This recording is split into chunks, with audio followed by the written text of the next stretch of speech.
All right, it is now time for reading. So for reading today, you're going to be coming from page 199 and 200 in your practice book. Again, you're going to be coming from page 199 and page 200 in your practice book. So on page 199, you can follow along as I read aloud. On page 199, it says, finish the story. On each line, write a word from the box. So the words in the in your box, let's read them together. So the first word in the box says what? Says group. What about the next word? What's beside group? Fruit. What's beside fruit? Grew. What's under group? Smooth. What's beside smooth? Blueberries. And the last word is choose. So again, you're going to read the paragraph, finish the paragraph by taking a word from the word bank and putting it in the empty space. So let's read the first one together. It says hiking harvest. 4 friends hiked to a spot where bushes blank close together. So let's think about a hiking park. Let's think about bushes. What do bushes do? Do bushes group together? Can a bush pick itself up and then group with another bush? It cannot. Can bushes fruit together? Can bushes produce fruit? Bushes cannot produce fruit. Can bushes grow together? They can grow together. So let's put the word grew in the sentence to see if it fits. So let's read the sentence with the word grew in it. It says 4 friends hiked to a spot where bushes grew close together. So for number 1, you should definitely write grew. And now you're going to finish number 2 through 5. But before you finish number 2 through 5, let's go look at the second half.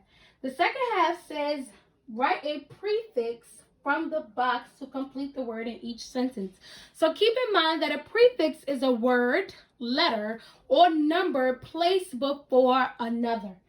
So in this case, your prefixes that you will use is miss, re, and un. So number 6 is done for you. So all you need to do is trace. Number 6 says, if you want more juice, refill the glass. So right now, all I need you to do is trace re, R-E, trace re for number 6. Now let's look at number 7. It says, I am blank able to open the jar of glue. So think about a jar of glue. Think about a jar of glue. A jar of glue, that top is normally hard to untwist. So since that top is normally hard to untwist, am I misable to open the jar of glue? No. Am I able to open the jar of glue? Not quite. Well, am I unable to open the jar of glue? Yes. So for number 7, you should write the prefix un, which is un. Number 7, you should write the prefix un, which is un. All right, let's move on to number 8. Number 8 says Drew was in a bad mood and felt blank happy. Drew was in a bad mood and felt blank happy. So think about a bad mood. When you're in a bad mood, are you happy at all? No, you're really not happy at all. So by Drew being in a bad mood, is he mishappy? No, not miss. Is he re-happy? Not re. Is he unhappy? Let's see. Drew was in a bad mood and felt unhappy. So we should write un.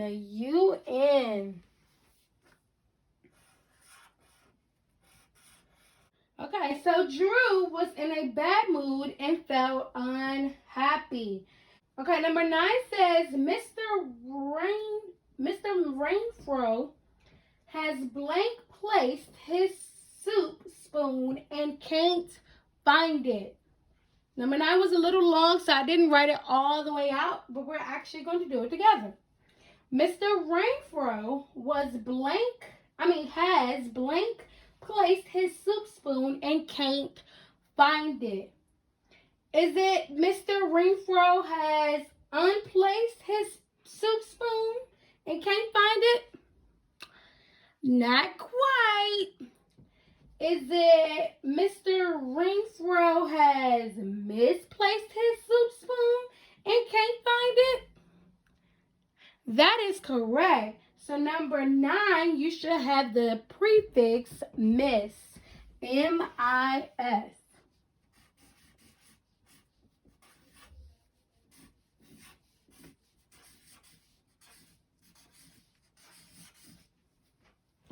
You should have the prefix missed.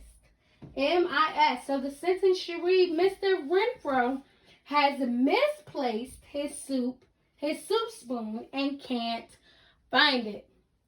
Now let's flip it over to page 200. On page 200, the direction says read the passage. Think about how the characters are alike and different.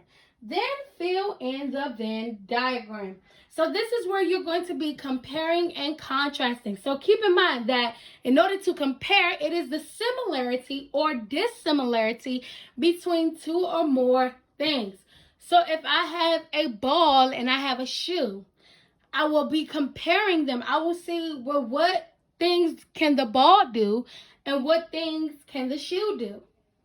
Although the ball can move with the support of a shoe, but I still will be saying what the similarities and dissimilarities are for the both of them. And then keep in mind that contrast means the state of something different. So anything that is different. So if I look at one of my dresses may be blue, and then that same dress and that same style can be pink. So the contrast or the thing that would be different would be the color. So let's look at the paragraph. The paragraph says the story says on the ranch.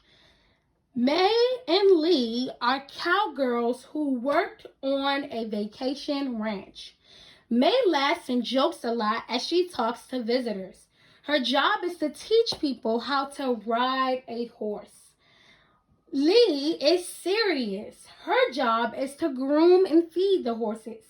May and Lee work hard.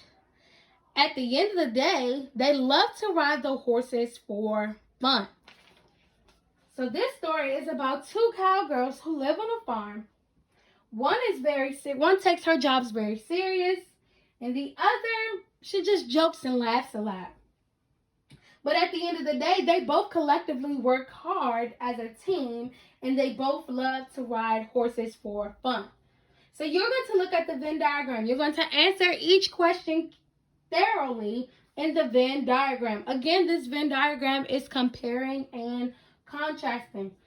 So before you complete numbers 1 through 6 on the Venn diagram, go ahead and flip it back over to 199 and complete numbers 2 through 5, and then flip it back over to page 200 and complete numbers 1 through 6.